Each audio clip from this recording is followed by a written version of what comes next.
দিনাজপুরে জেলা পুলিশের নামে ফেসবুকে ভুয়া পেজ খুলে প্রতারণার অভিযোগে রবিউল ইসলাম রবি নামে এক যুবককে গ্রেপ্তার করেছে ডিবি পুলিশ।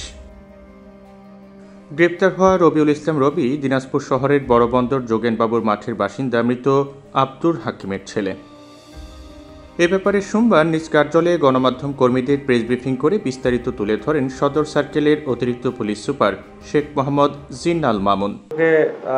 শনাক্ত করতে পেরেছি, এটি শুরুটা হয়েছিল আপনাদের মাধ্যমে। আপনাদের এক সাংবাদিক ভাই আমাদেরকে জানিয়েছিল যে দিনাজপুর জেলা পুলিশ নামে একটি পেজ খুলে তারা প্রতারণা করছে। তারা বিভিন্ন ধর্মীয় প্রতিষ্ঠানে কোরআন শরীফ এবং জায়নামাজ, কার্পেট এগুলো প্রয়োজন, এই যারা কেউ যদি ডোনেট করতে চায় তারা ডোনেট করতে পারে, এরকম কিছু পোস্ট দিচ্ছিল।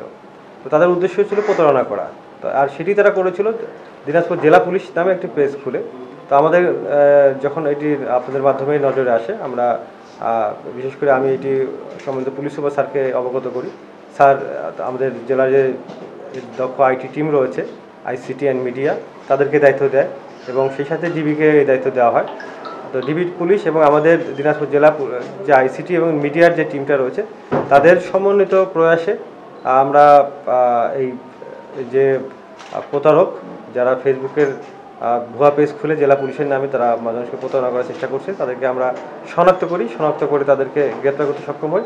আর গ্রেপ্তার করে আমরা যে আসামি পেয়েছি তার নাম মোহাম্মদ রবিউল ইসলাম রবি। তাকে আমরা বড়বন্দর যোগেনবাবুর মাঠ থেকে গ্রেপ্তার করি। গ্রেপ্তারকালে তার কাছে আমরা OnePlus নোটেড একটি মোবাইল পাই। সেই মোবাইল আমরা যাচাই করি, মোবাইলে দেখে আমরা সেইখানেই লগ ইন অবস্থায় এই জেলা পুলিশ দিনাজপুরের আইডিটি পাই। একই সাথে আমরা সেখানে 15টির মতো আরও আইডি পেয়েছি।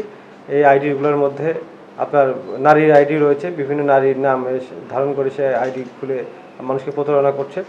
পাশাপাশি দিনাজপুরে বিভিন্ন ব্যবসা প্রতিষ্ঠানের নাম খুলে তারা প্রতারণা করছে এবং আরও বিশিষ্টজন দিনাজপুরে যারা প্রমিনেন্ট পার্সন তাদের নামেও সে ভুয়া ফেসবুক আইডি খুলে জনগণকে প্রতারণা করছে। বিভিন্ন সাহায্য সহযোগিতার নাম করে তারা অর্থ সংগ্রহ করে এবং সেই অর্থ যেটি সংগ্রহ করছে সেগুলি আসলে কোনো চ্যারিটি কাজে ব্যবহার করছে না, সে নিজের আত্মসাতের জন্য এই উদ্দেশ্যটি এই প্রতারণাটি করছে।